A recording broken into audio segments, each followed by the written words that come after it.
Hoje escutamos, percebemos a forma mais breve do Evangelho, mas aquilo que é o essencial de fato está aí preservado na leitura do capítulo 11 de São João. Marta ouve dizer que Jesus está chegando e quando o vê, diz uma frase que talvez todos nós já tenhamos dito esta frase de algum modo. Senhor, se estivesses aqui, meu irmão não teria morrido. Não é blasfêmia, é dor. É a fé que não entende, mas que ainda assim fala com Deus. O que nos desconcerta, irmãos e irmãs, não é a morte de Lázaro. A morte tocará um dia a todos nós. Mas é saber que Jesus tinha conhecimento da morte ou da doença avançada de Lázaro e permaneceu ainda 2 dias onde estava. O evangelista não nota, não assenta este detalhe de modo despretensioso, mas coloca isso porque de fato escandaliza aos amigos de Jesus e aqueles também que estavam ali para duvidar. Os próprios fariseus dizem, bom, este que curou um cego de nascença não poderia ter preservado, ter impedido a morte do seu amigo de Lázaro? Quando chega Jesus, então tudo humanamente já terminou. E a lógica da fé que nós construímos também diz, se Deus estivesse aqui, se Deus olhasse para mim, se Deus interviesse naquilo que preciso. Mas o Evangelho, irmãos e irmãs, vira esta lógica ao contrário. O Evangelho nos ensina, Deus entra quando não há mais soluções possíveis. Isso não é só aqui na morte de Lázaro. São João, como bem sabem, ele descreve 7 sinais no seu Evangelho. Ele não fala em milagres, ele fala sempre em sinais. Começam no capítulo 2, nas bodas de Caná, quando também já não há mais vinho, o vinho acabou. Depois, outros sinais, a cura do cego de nascença, que vimos na semana passada. Aquele homem não enxergava, não é que via mal, enxergava um pouco. Ele desde sempre nunca enxergou. Portanto, esta realidade deve nos confrontar. Deus entra aonde humanamente já não há mais soluções, aonde já não mais somos capazes de fazer nada. E é aí que a graça de Deus, não por demora, mas por tempo oportuno, nos alcança. É o que Ezequiel viu na primeira leitura. Ezequiel não vê um vale de pessoas semi-mortas, vê um vale de ossos, onde a morte tocou de tal forma que os ossos estão completamente secos. Não há recuperação, não há reorganização, há apenas morte. Mas aí, onde nos nossos olhos já não tem mais jeito, Deus não dialoga com a morte, mas a enfrenta. Manda o profeta profetizar de tal modo que aqueles ossos se reconstituem e há nova vida. Antes de qualquer milagre, e aqui é um ponto que precisamos hoje olhar com uma delicadeza, espiritual. Jesus chora a morte do seu amigo. Vejamos, irmãos e irmãs, Jesus não responde imediatamente à pergunta que Marta lhe faz. Jesus não corrige Marta, não a chama de mulher sem fé, não hesita. Jesus não faz um grande discurso, quem sabe um tratado sobre o atraso de Deus. E por isso também, diante das demoras de Deus, não esperemos grandes discursos, nem dele, nem dos seus ministros, mas diante da demora de Deus, nós temos a certeza que Ele chora conosco, se coloca ao nosso lado, experimenta a nossa dor. São João Crisóstomo, um padre da igreja, vai dizer, ele chora, para nos mostrar que Ele assumiu verdadeiramente a nossa carne, a nossa humanidade. Deus, meus irmãos e irmãs, não nos salva à distância, não nos salva por meio de mensageiros, mas Deus se coloca ao nosso lado, chora as nossas lágrimas, experimenta a nossa dor. E é nesse contexto que damos um passo além, e Jesus diz, eu sou a ressurreição e a vida. Santo Agostinho vai dizer, quando nós cremos nisto, nós já ressuscitamos, né? Credit iam resurrexit, diz Santo Agostinho.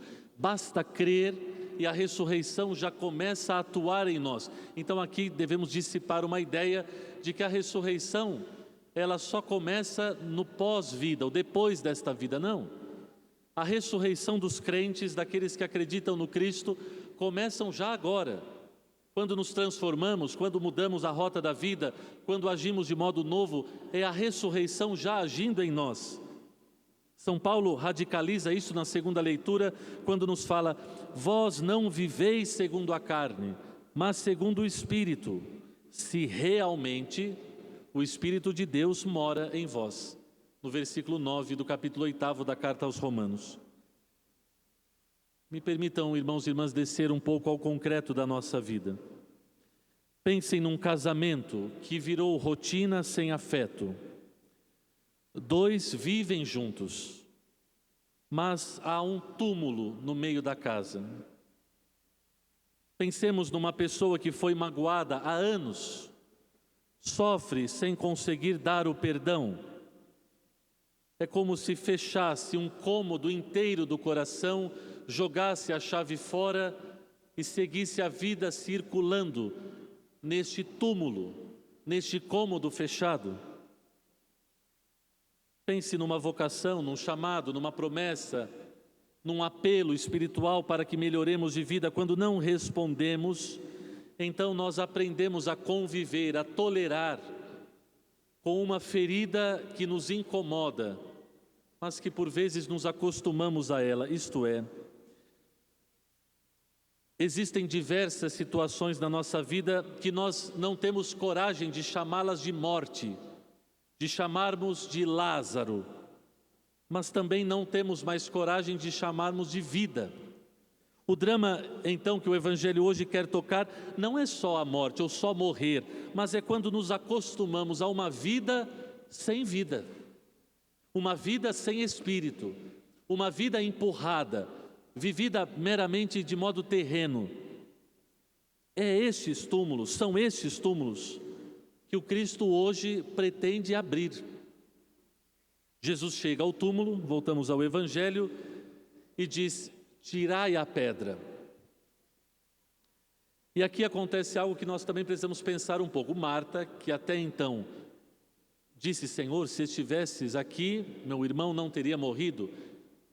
Ela que disse que crê no Cristo, diante do pedido para tirar a pedra, ela diz, resistindo: Senhor, não, já cheira mal, faz 4 dias que ele está morto. Marta crê, mas até certo ponto. Ela crê desde que isso não mexa demais com aquilo que está já consumado. Isso nos revela, irmãos e irmãs, algo muito concreto da nossa vida. Nós pedimos que Deus haja, mas nós colocamos limites às ações dele. Senhor, muda a minha vida, mas não mexa neste lugar. Senhor, cura esta minha ferida, mas não toque demais, para que ela não me incomode. Senhor, entra na minha casa, mas não permitimos que Ele abra os túmulos fechados e escondidos em nossos corações. Porque nós sabemos, irmãos e irmãs, no fundo sabemos, por desejo espiritual de Deus, que quando a pedra é removida, não há mais volta. Ou seja, quando nos entregamos de fato a Deus, então conhecemos o verdadeiro amor. E todas as outras coisas já não mais nos satisfazem, né? Então, no túmulo aberto, Jesus grita: Lázaro, vem para fora. É um chamado muito pessoal. Jesus não diz: morto, vem para fora, homem, vem para fora. Não, Lázaro, vem para fora. É um convite intransferível. Não é outro que sairá, é o próprio Lázaro, aquele que experimentou a morte, mas agora sai vivo, porém, sai ainda atado, com um pano na cabeça, como as imagens hoje também estão cobertas, para nos recordar que a salvação iniciou, mas ainda não está completa em nós. E aqui pedirei licença para dizer, talvez alguns de nós, ao convivermos em comunidade, nós notemos, poxa, padre, eu pensava que quando eu viesse para a igreja, quando convivesse na comunidade, eu só dividiria bancos, só dividiria o serviço da igreja com pessoas novas, cristãos verdadeiros. Meus irmãos, todos que aqui estamos, a começar do padre, somos também Lázaros, não é? Que temos ainda algum tecido, algum pano que nos prende. Estamos vivos, mas há caminho. Por isso é preciso cumprir o que Jesus disse: desatai-o. Não ressuscitamos sozinhos, mas precisamos da comunidade, dos outros, da família. A nossa fé não se molda de modo simples e pessoal, mas no aceite pessoal de sair dos túmulos, somos todos suportados e ajudados pela comunidade. Por isso, eis aqui um sinal belíssimo da vida comunitária. Vale a pena nos ajudarmos uns aos outros, vale a pena suportar por vezes ainda os tecidos que cobrem as cabeças deste ou daquele, porque no fundo todos nos ajudamos como corpo de Cristo. Mas a pergunta, e aqui encerro, que não pode ser evitada hoje é: onde na tua vida ainda há algo fechado como um túmulo? O que você deixou de apresentar a Deus? Ou o que você já pensa que cheira mal, que não tem mais jeito e por isso resiste em abrir a pedra?